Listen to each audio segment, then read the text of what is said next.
La transition agricole passe par un changement de pratique. Au milieu de tout cela, il y a une nécessité de formation et de mieux former. Est-ce qu'il y a une nécessité de formation et de mieux former?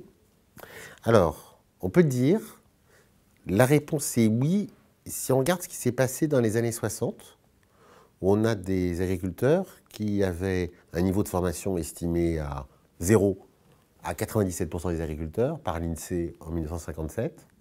Et c'est ces agriculteurs-là, qui soi-disant n'avaient aucune formation, qui ont fait la transformation de l'agriculture dans les années 60, où on est passé d'un pays qui importait la nourriture à un pays qui, 12 ans après, était la seconde puissance agricole mondiale. On les a formés, on les a bien formés techniquement. Non. Mais dans le nouveau volet de formation, est-ce qu'il n'y a pas autre chose? Une formation Non. aux sujets sociétaux? Je dirais pas qu'on les a... Je pense qu'on les a pas bien formés dans les années 60. Je suis pas sûr d'ailleurs qu'on pense... On parlait du mot formation.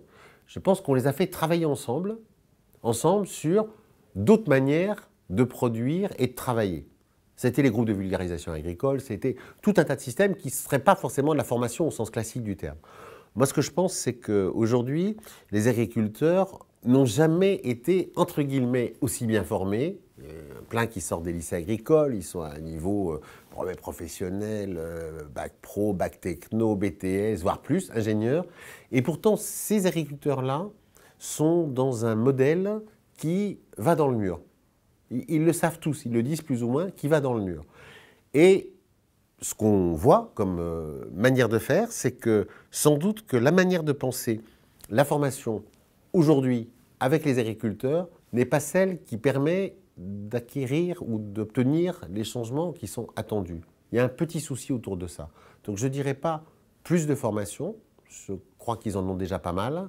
Il y a un vrai souci qui est la formation, elle doit servir un objectif. Je veux le dire simplement, dans les années 60, l'objectif c'était on va nourrir la France et on va exporter. Tout le monde est d'accord là-dessus.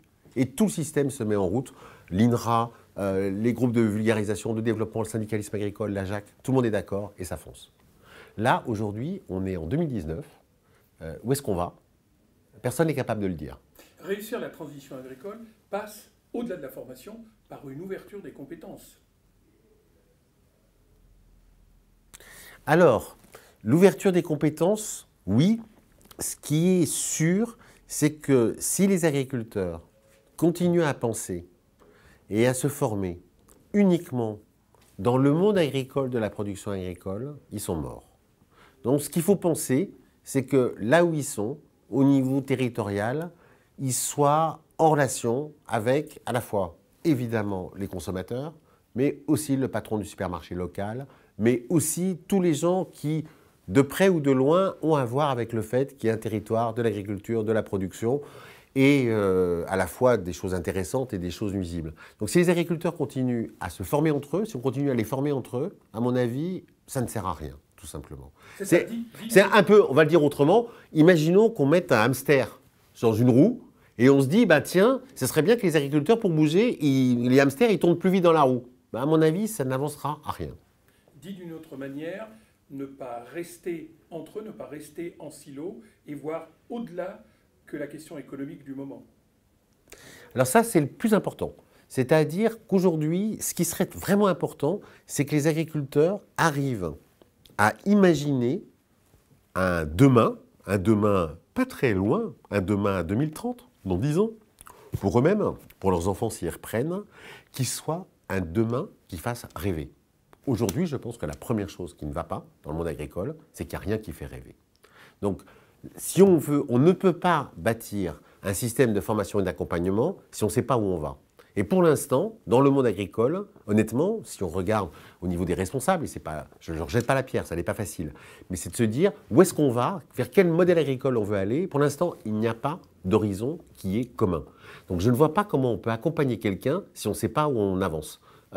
Pour le dire autrement, les agriculteurs, ça serait comme d'innombrables flottilles de bateaux, ils sont sur l'océan, on ne sait pas où on va. Et au fait, comment on les accompagne? Bah oui, je veux bien les accompagner, mais pour aller où? Et pour l'instant, on ne sait pas.